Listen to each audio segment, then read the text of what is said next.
किसी मुहावरे का वाक्यम प्रयोग होने पर वाक्य बड़ा ही सुंदर व रोचक बन जाता है। और आज का हमारा मुहावरा है सिर फिरना। यानी आज हम इस वीडियो के अंदर सिर फिरना मुहावरे के अर्थ है और इस मुहावरे के वाक्यम प्रयोग के बारे में जानेंगे। तो वीडियो को पूरा देखें। सबसे पहले हम जान लेते हैं कि सिर फिरना मुहावरे का अर्थ क्या होता है। यानी इस मुहावरे का अर्थ होता है पागल होना।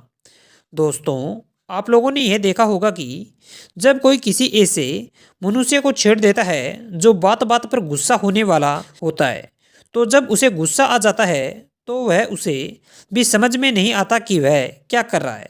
वह एक पागल की तरह ही मारने लग जाता है। और अगर कोई किसी से पागल की तरह करने लग जाता है तो उसे सिर फिरना कहा जाता है, क्योंकि सिर उसी का फिरता है जो पागल होता है। यानी सिर फिरना मुहावरे का अर्थ पागल होना होता है। और जहाँ पर पागल होने की बात होती है वहीं इस मुहावरे का वाक्यम प्रयोग किया जाता है।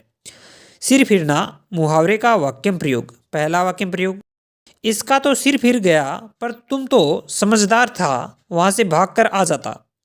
दूसरा वाक्यम प्रयोग, पिताजी की मृत्यु की खबर सुनते ही राजेश का सिर फिर गया। तीसरा वाक्य प्रयोग, तुम्हारा क्या बात बात पर सिर फिर जाता है जो अनाप शनाप बकने लग जाती हो। चौथा वाक्य प्रयोग, मेरे बेटे के साथ मजाक मत किया करो, उसका सिर फिर जाता है। पांचवा वाक्य प्रयोग, महेश का सिर फिर गया और इसने राजेश को बहुत मारा। छठा वाक्य प्रयोग, सिर फिर जाने के कारण इसने तो अपने बाप की ही पिटाई कर दी। सातवां वाक्य प्रयोग, अगर इसका सिर फिर गया तो कोई नहीं बच पाएगा। आठवां वाक्य प्रयोग, आजकल हर किसी का बात बात पर सिर फिर जाता है। नवा वाक्य प्रयोग, अपनी बहन के बारे में गलत सुनकर प्रवीण का सिर फिर गया और उसने गलत कहने वाले लोगों की खूब पिटाई की। दोस्तों, इस तरह से सिर फिरना मुहावरे का वाक्य प्रयोग किया जाता है।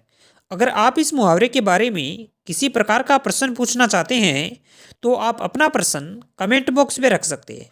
इसके अलावा अगर आप विभिन्न तरह के मुहावरों के बारे में और अधिक ज्ञान चाहते हैं तो आप हमारे इस चैनल को सब्सक्राइब करें और बेल आइकन को दबाएं, ताकि अगले विभिन्न तरह की वीडियो की नोटिफिकेशन आपके पास समय पर पहुंच सके और आप अनेक तरह के मुहावरों के बारे में ज्ञान हासिल कर सकें।